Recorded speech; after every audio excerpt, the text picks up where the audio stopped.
Hello, and welcome to the parent training of functions of behavior. I'm going to start out with an introduction. So I'm going to talk about the function of behaviors, the extinction and replacement of behaviors, each of the following, giving a definition, example, and non-example, and a visual aid of each of the following. A function of behavior. Why is the behavior happening? What does my child want? Do they want it or do they not want it? Is this severe problem behavior? These are all questions that we ask ourselves when we look at behaviors. Does our child want something? Does our child not want anything? Why is our behavior happening? What do they want?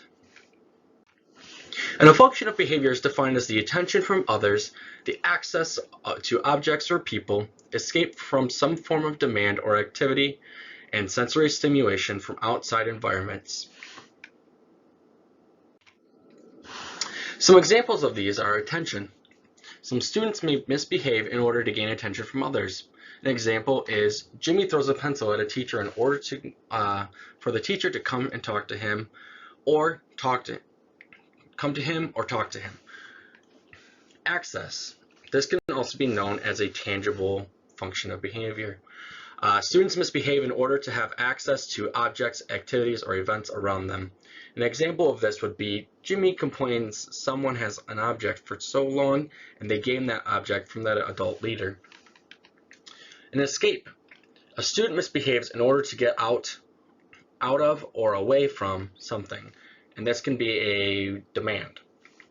An example of this is Jimmy cries when presented with math homework, so the homework is taken away. Sensory is defined as the student engaging in the stimulation behavior that is automatically reinforced to gain or escape sensory function. So Jimmy covers his eyes when walking through a brightly lit room. Some non-examples of this would be based off the functions of behavior of attention, access, escape, and sensory. Would be an attention is a student raises their hands to get their teacher's attention. Access would be a student appropriately asks for something. An escape is if presented with a dangerous scenario. And sensory is once again a dangerous scenario or uncomfortable situation sensory-wise. Here's the visual aid for a function of behavior. We have sensory, which is what does it do for me, provides preferred sensory experience. They just want to feel comfortable. They want to feel good. When does it happen? Anytime, even when alone, sometimes if they're anxious. An escape is removes undesired activities or interactions, so we want to completely be away from them. Or when a task is too hard, easy, or boring, so that's when it happens. Attention, and what it does for me is provides access to people or interactions, and when does it happen is when I want social interaction. Tangibles is also known as access, can be what it does for them is provides preferred items or activities, and when does it happen is when I want a preferred item or activity. So now we're going to talk about extinction, and this is a form of intervention that is used for some of these functions of behavior. So extinction is the ignoring of specific behaviors in order to reduce a behavior. And extinction is a method used to reduce a function of behavior to more appropriate behaviors, and this is used when we do not provide any reinforcement to a behavior. And at the end of this section, there will be a visual aid that I will go over to talk about further. So when do we use extinction? And extinction is to be used when a behavior is conditioned and is not threatening to an individual's health or well-being. And this can include self-injurious behavior or self-harm. This can include biting, scratching, hitting of their head, anything that causes harm to their body. Some examples of this, extinction can be done when a child cries or lays on the ground in order to gain access to a tangible or escape from an activity. So we're completely ignoring when the child is crying as long as there's no severe problem behavior that is including self-injurious harm or harm to others. We want to make sure that the environment is safe to them and to others around them. So if there is a form of aggression or self-harm, extinction is not used in any way, shape, or form. Some non-examples of this would be when a child is telling another person a story and you're ignoring them. This is a non-example because we're not purposely ignoring the behavior because they are talking to somebody else.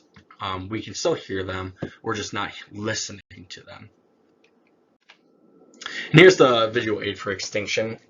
So what is happening is you have an antecedent, which is defined as A, the behavior is B, and then the SR is actually the reinforcement. So for example, if little Jimmy for reinforcement A is presented with homework, his behavior going on to B is going to be him doing the homework, and then the SR in the top would be us saying, "Good job, Jimmy, you're doing your homework."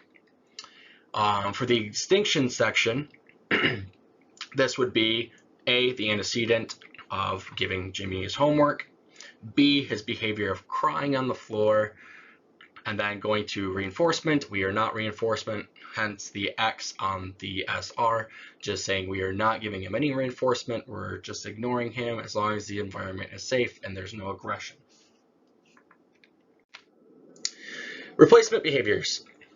We will be talking about replacement behaviors, and they're more appropriate. So we want to increase this behavior to decrease problem behavior.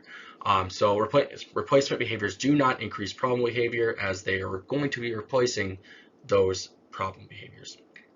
And these ones are easily reinforced because they're more appropriate. We're easily going to be able to condition them into the child's repertoire. And behaviors are not intrusive to any learning experience, so we want this to be as least intrusive as possible. We want them to be appropriate. We want them to be kind of molded easily and formed to every occasion that's more appropriate. So raising your hand when a question is asked instead of blurting out, that is a replacement behavior. Asking for help, that is another replacement behavior, and we'll go further on into the next slide about examples. So for sensory, I'm just going to go through all of them. So sensory, access, escape, and attention, those are the functions of behavior. So for more appropriate behaviors to replace them, for sensory, asking for the lights to be turned down if the lights are too bright. Access, asking appropriately for a turn. Escape, asking for help on something that is difficult instead of crying and laying on the ground. That's more appropriate behavior, and we want to reinforce that as much as possible. Attention, asking to talk or play with someone after or during some reinforcement period, instead of creating some form of scene, like throwing a pencil at somebody in order to gain attention from them. Some non-examples would be behaviors that increase problem behavior. So we want to have behaviors that are more appropriate for situations. For example, if a child, instead of throwing a pencil, replaces that behavior with screaming in order to gain attention, that's not something we want. We want to have them being able to raise their hand or asking appropriately for some time to play with something or someone. And some non-examples are reinforced but still increase problem behavior. So if we have a behavior that is more appropriate but not appropriate enough, and if we're reinforcing this, it's still going to increase problem behavior because they may revert to the repertoire of having the screaming to gain someone's attention or something along those lines. And a visual aid for replacement behavior. So we have a setting and an event, so somebody who's tired or hungry, an antecedent, which is the event prior to the behavior. A child is playing with a toy your child wants. The behavior is he takes the toy away. And the consequence for that is he gets the toy or access to the toy. So his behavior is not appropriate, he just takes it away. Our replacement behavior is actually going to replace that initial problem behavior, and the replacement behavior may be that he asks for the toy instead of just taking it. And we really want to reinforce the replacement behavior rather than reinforcing the toy being taken away without asking. And here are my references.